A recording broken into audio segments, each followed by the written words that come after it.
Bom dia, estou aqui para o nosso devocional.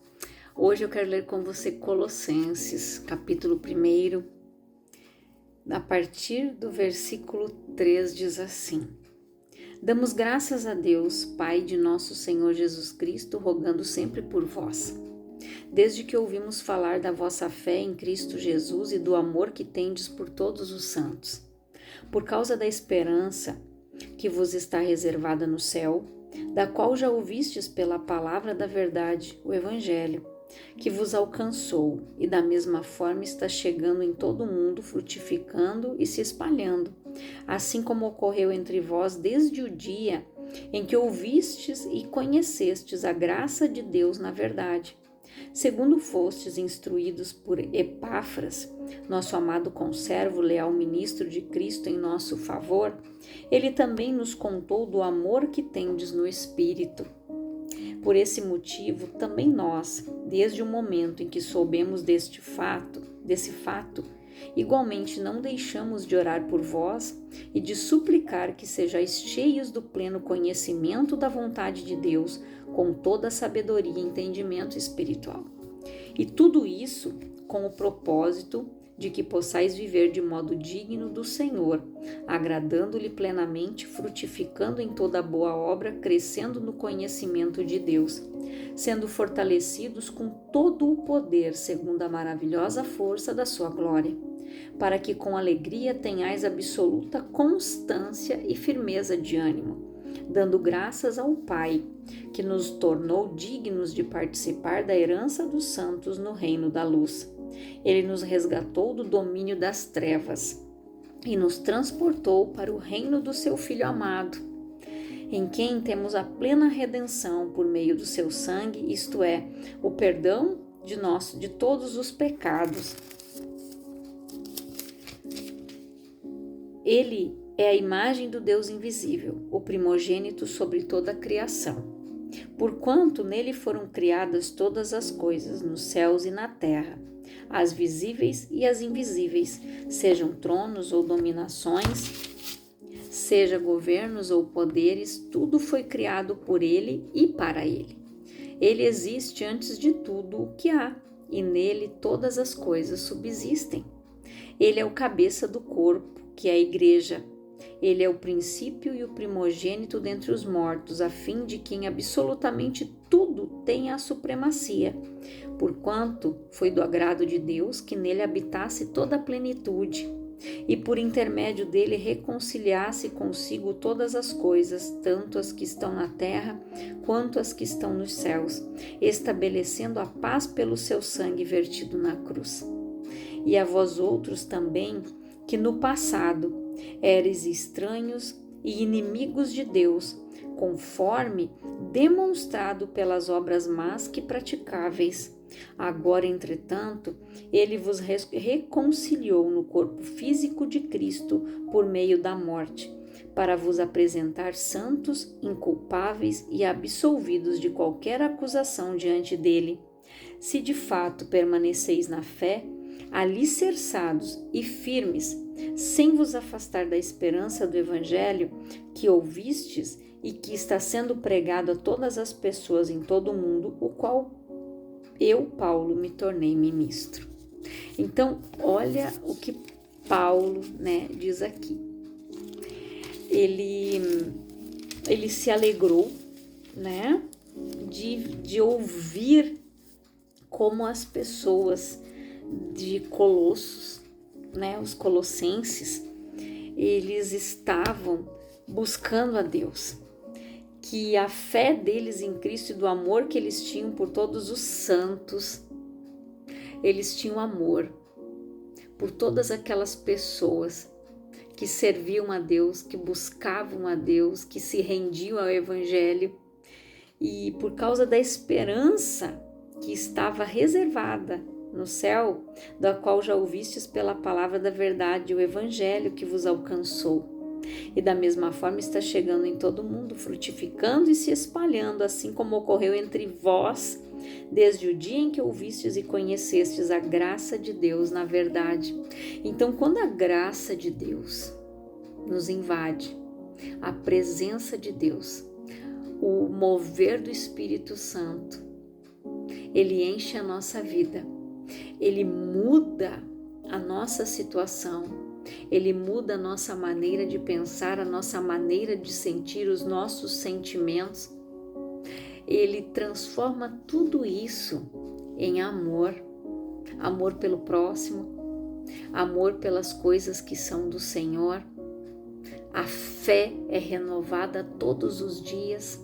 E aqui, gente, ele fala que eles viram que eles com todo o amor que eles têm no Espírito, o Espírito aqui está escrito com letra maiúscula, não era um amor fingido, eles verdadeiramente tinham aquele amor no coração, aonde Paulo diz aqui que sendo fortalecidos com todo o poder, segundo a maravilhosa força da sua glória, para que com alegria tenhais absoluta constância e firmeza de ânimo. Quando a pessoa está firmada, alicerçada na palavra, ela tem uma constância. Ela não é inconstante. O inconstante é aquela pessoa que não sabe o que quer. É uma pessoa que se alguém vir falar alguma coisa para ela agora, ela já muda de opinião. Aí outra vem e fala, ela pensa, não, mas eu acho que é desse jeito mesmo. Ela é inconstante. Aqui não. Eles ouviram a palavra, o evangelho verdadeiro, puro, genuíno, e eles realmente creram, alicerçaram a sua fé e começaram a amar as pessoas verdadeiramente no Espírito. E aqui Paulo disse o quê? Que com alegria tenhais absoluta constância e firmeza de ânimo. E isso nós só temos quando nós somos cheios do Espírito Santo, plenos do conhecimento da palavra, como Paulo disse aqui, que estavam orando para que não deixamos de orar por vós e de suplicar que sejais cheios do pleno conhecimento da vontade de Deus, com toda a sabedoria e entendimento espiritual. Então, quando Paulo soube, a igreja soube que eles andavam em amor, em espírito e em verdade, eles começaram a orar para que eles tivessem esses dons desenvolvidos nas suas vidas, para que eles fossem cheios da graça de Deus, para que eles fossem cheios do pleno conhecimento da vontade de Deus, e que com toda a sabedoria e entendimento espiritual, porque nós precisamos discernir, gente, o que é carnal e o que é espiritual. E isso nós só vamos conseguir se nós tivermos comunhão com Deus, comunhão com o Espírito Santo, ser cheios da palavra, ser cheios da presença de Deus. Nós conseguimos discernir espiritualmente as coisas que são de Deus e as coisas que não são. Nós conseguimos identificar quando é uma cilada, nós conseguimos identificar quando alguém está sendo usado por Satanás para roubar a nossa paz, a nossa alegria, quando alguém está sendo usado para nos fazer irar-nos, para nos fazer sair da palavra, literalmente. Sabe quando as pessoas dizem assim, ó, por 5 minutinhos eu quase esqueci que eu era de Jesus? Pois é, e é nesses 5 minutinhos que às vezes a pessoa esquece que é de Jesus, ela se ira, mas a palavra diz o que? Irai-vos, mas não pequeis. Mas quando ela se ira e ela peca, ela abriu a brecha e o diabo entra. Verdadeiramente. Se a gente for analisar o trânsito, gente, só pela graça, porque às vezes um enfia o dedo na buzina, o outro baixa o vidro e abre a boca e xinga, enche a pessoa de palavrão, chama de filho de não sei o que, mas isso aqui, vai para lá, vai ali. Gente, é horrível. Eu estava escutando um vídeo que eu recebi, que ele falava sobre xingamentos.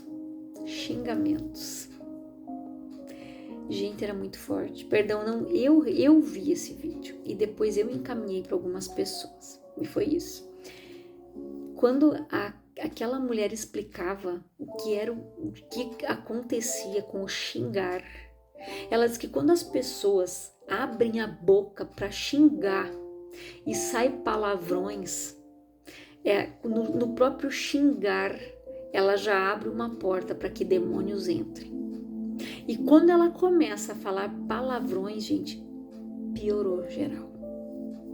É uma porta escancarada para os demônios agirem. Quando as pessoas começam a xingar, espraguejar, esbravejar e dizer palavrões, gente, misericórdia. E por isso que Paulo aqui, ele pedia, orava para que eles fossem cheios do pleno conhecimento da vontade de Deus. Porque quando a gente é cheio do conhecimento da vontade de Deus, a gente não age mais dessa forma. A gente compreende que a gente muda o nosso vocabulário, a gente muda a forma de falar, o nosso proceder. Eu já falei aqui, a minha mãe, antes de conhecer a verdade, a palavra, ela xingava a gente, brigava, gritava, até que quando ela conheceu a verdade, ela chamava a gente de peste, de praga, disso, daquilo, porque ela foi ensinada assim. Cada um dá o que tem. Mas quando ela entendeu a palavra, ela pediu perdão para Deus, porque a palavra diz que Deus perdoa o tempo da ignorância. Mas quando eu tenho conhecimento da palavra e eu continuo a praticar as velhas obras, eu vou ser cobrado com mais rigidez. Então, ela pediu perdão. Ela disse: Senhor, me perdoa, porque eu amaldiçoava os meus filhos e eu não sabia que eu estava fazendo isso quando eu xingava eles. Então, abençoa. Olha para você, para as tuas atitudes, se você ainda tem esses atos de xingamento, de brigados, a pessoa diz: ai, desculpa, não, ai, foi só um desabafo. Mas às vezes no meio de um desabafo, gente, palavras saem. Quando vê, já se torna uma murmuração. Quando vê, já se torna um xingamento. A porta foi aberta e os demônios entraram. Então, por isso que Jesus disse: vigiai e orai. O diabo, vosso adversário, anda como um leão bramando ao derredor, achando a quem possa tragar. O nosso adversário, gente, é Satanás. E ele sempre vai tentar fazer de tudo para que a gente abra brechas, para que a gente deixe um espaço para que ele venha aí, entre, para que ele entre e faça uma destruição, para que ele possa fazer uma devastação. É só uma brechinha, gente. É só uma palavrinha que sai da tua boca. Simples assim. Ali num simples xingamentinho, num palavrãozinho que você falou, a porta foi aberta. Então, por isso que nós precisamos ter cuidado, gente. Cuidar dos nossos pensamentos. Porque tudo que descer aqui, a pessoa falar, a boca fala do que o coração está cheio. Então, o que sair daqui, falou, gerou. Não tem mais como engolir de volta, né? Então, nós precisamos ter este cuidado com as palavras que saem da nossa boca, com as nossas atitudes, os nossos pensamentos. Porque aqui, é o nosso campo de batalha espiritual. E aqui, Satanás vai fazer de tudo para minar, para contaminar, para que desça e suje e contamina a fonte. Porque quando a pessoa fala, ela vai falar do que aqui está cheio. Então, nós precisamos vigiar nisso. Jesus disse: vigiai e orai. Vigiando e orando o tempo todo, gente. E tendo o pleno conhecimento da vontade de Deus para a nossa vida. E o diabo vai tentar interferir, porque ele não quer que você tenha esse conhecimento, de que você siga na direção do alvo, de que você busque saber qual é a vontade do Senhor para a tua vida. Senhor, o que o Senhor quer que eu faça? Os dons que eu tenho, de que forma eu posso ser útil para o reino? Como é que eu posso ajudar? O que eu posso fazer? Me instrua, me dirija. E o Deus vai te dirigir. O Senhor vai te instruir segundo o desejo do teu coração, segundo você se doar, segundo você buscar. Querer este conhecimento, por isso que Paulo aqui ele disse: não deixamos de orar por vós e de suplicar que sejais cheio do pleno conhecimento da vontade de Deus, com toda a sabedoria e entendimento espiritual. Eu preciso saber discernir o que vem de Deus e o que não vem, porque o diabo vai tentar se atravessar e te confundir para fazer você voltar para trás, fazer você não ter aquela constância de buscar, a constância de ficar firme naquilo que você já falou, naquilo que você já declarou para a tua vida. Então, se aquilo que você falou de acordo com a palavra de Deus, fique firme, porque a luz brilhará no teu caminho. Jó disse, né, que declarando tu, determinando tu algum negócio, ser-te firme, a luz brilhará no teu caminho. A luz vai brilhar se nós nos mantemos firmes em constância, busca, oração, consagração e estar no centro da vontade do Senhor. Eu quero orar por você, Pai, em nome de Jesus. Eu oro por todas estas pessoas, Pai, que ouvem esta palavra, que elas sejam abençoadas, que elas sejam edificadas e que o Espírito Santo dê o pleno conhecimento da Tua vontade, Pai, para a vida delas. Que elas venham te buscar, que elas venham ter entendimento, que elas venham ter discernimento das coisas do alto. É a minha oração, assim como Paulo orou por estas pessoas, Pai, eu oro por cada um dos meus irmãos e das minhas irmãs, para que eles sejam plenos, cheios do conhecimento do Senhor, e que para que com toda sabedoria e entendimento espiritual eles saibam, Pai, discernir a Tua vontade. Em nome de Jesus, que Deus te abençoe poderosamente, no nome de Jesus.